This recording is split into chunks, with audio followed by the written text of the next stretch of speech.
इनको देखो कैसे अपनी पीठ मोड़ के पड़ी हुई है। एक ने खुद को लटकाया और दूसरी ये कमी पूरा करने का सोच रही है। नजर, क्या तुम सारा दिन ऐसे ही पड़ी रहोगी? ये मत कहना कि थक गई हो, काम संभालो अपना। सिर्फ बावर्ची खाना साफ हुआ है अभी तक, अभी टीवी लाउंज और खिड़कियां बाकी हैं, कालीन भी साफ करने हैं। मेहमान आएंगे बेटी, कल ईद है, हम जलील हो जाएंगे। सुन रही हो ना तुम?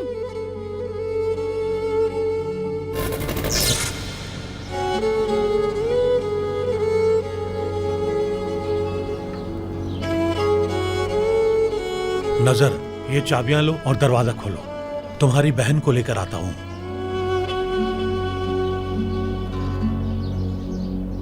जल्दी से अंदर जाओ, कोई देखे ना कि शादी के जोड़े में अपने बाप के घर आई हो।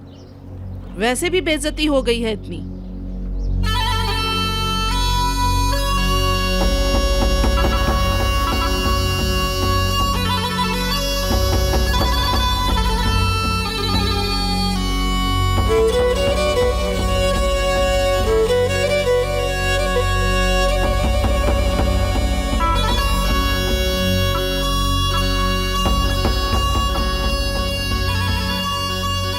अरे देखो कैसे बैठी है।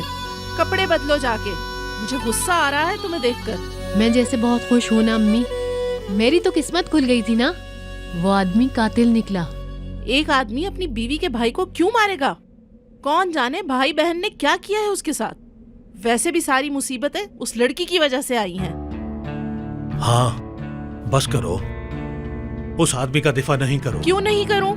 तुमने अपने लिए क्या ताहिर को मारने की कोशिश नहीं की? शायद विदात ने भी अपने वकार के लिए उसको मार दिया हो। मुझे नहीं बताया, इसका रिश्ता मांगते हुए नहीं बताया कि वो कातिल है। मेरी बेटी को निकाह के वक्त इस तरह छोड़कर चला गया।